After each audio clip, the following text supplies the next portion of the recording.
Саламатсыздарбы, урматтуу Адыл Акжол уулу YouTube каналынын көрүүчүлөрү. Бүгүнкү күнгө алынган соңку жаңылыктар менен тааныштырууну улантабыз. Биз менен аягына чейин бирге болуңуз.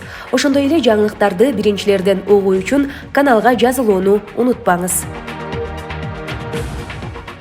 Буга чейин социалдык тармактарда орусиялык блогер жана футболчу Даниэль Крапивниковдун кыргыздын улуттук баш кийими болгон калпакты тепкен видеосу тараган. Анын бул видеосу кызуу талкууга алынып, айрым интернет колдонуучулар блогерден калпакты колуна кармап кечирим сурашын талап кылышкан. Блогер социалдык тармактагы баракчасы аркылуу түз эфирге чыгып, анда манекенге калпакты Кыргыз өлкөсүнүн жарандары кийгизип койгонун айтты.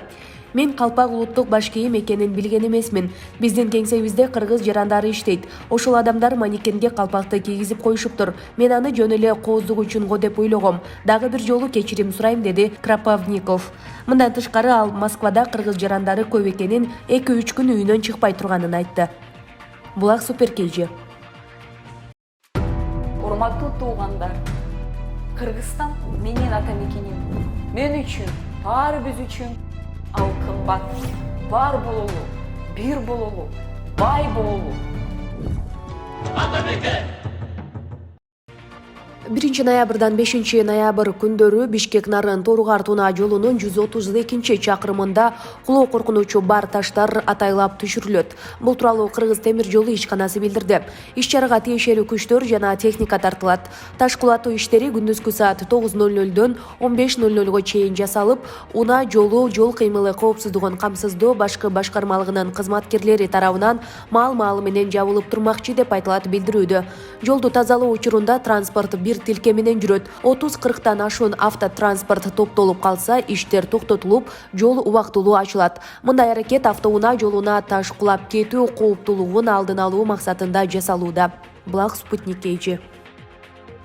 Оганстанда талиптер бийликке келгенден кийин өлкөдөгү гуманитардык кырдаал начарлап кеткен. Кээ бир Оган үй бүлөлөрү кыздарын адаттагыдан эрте күйөөгө сатууну же турмушка берүүнү чечишкен. Бул тууралуу видеону Настоящее время жарыялады. Балдарды никеге тургузуу жана бала сатуу Оганстанда жаңылык эмес. Бирок акыркы айларда мындай учурлар көбөйгөн. 8 жаштагы Ашо 23 жаштагы Оганга $3000 сатылган.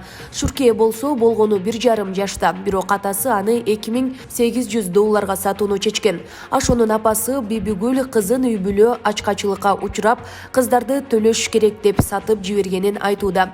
Бизде башка арга жок. Бул башкы иш эмес. Кудай жана анын пайгамбары бизге мындай кылгыла деп эч качан айткан эмес, дейт ал.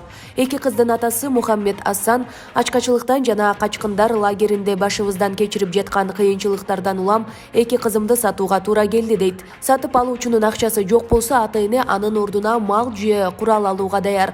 Калган эки кыздын атасы Кайлан Нажиба менен кызым. Мен аны $500 саттым. Анын күйөөсү мага $250 төлөп берди. Экинчи бөлүгүн төлөп берери менен кызымды алып кетет, деген. Талибан кыймылы бийликке келгенден бери түзүлгөн туруксуз кырдаалдан улам көптөгөн огандыктар каржылык кыйынчылыктарды баштан кечирүүдө. Азык-түлүктүн баасы көтөрүлүп, улуттук валютанын курсу кескин төмөндөп, тышкы жардам азайган. Булак Супер KG. Орозайым Нарматова: элим үчүн мен дагы шайлоого катышып жатам. Мындай пикирин активист Орозайым Нарматова жеке Facebook баракчасы аркылуу билдирди. Салам достор, мен Кыргызстанга келип, сиздердин колдооңуздар менен шайлоого катышып жатам. Бүтүн Кыргызстан чыныгы элдик партия. Мигранттардын арасынан, айрыкча мигрант аял затынан жалгыз талапкермин десем жаңылышпаймын. Андыктан кыргыз элибизге шайлоодо ийгиликтүү тандоо жасап алууларын каалаймын. Атандаш партияларга да ийгилик. Татынакай кымбат баалуу сүрөтүмдү жакшы каражат менен жасалган мыкты видео рекламамды чыгара албаганым үчүн кечирим сураймын. Үгүт иштеринде жолугушканча партиянын ичинде менин номерим 4-чү болду, деди ал. Булак Аргумент KG. Урматтуу көрүүчү, сиз бүгүнкү күнгө алынган жаңылыктар топтому менен тааныштыңыздар. Кийинки чыгарылыштан көрүшкөнчө сак саламатта калыңыздар.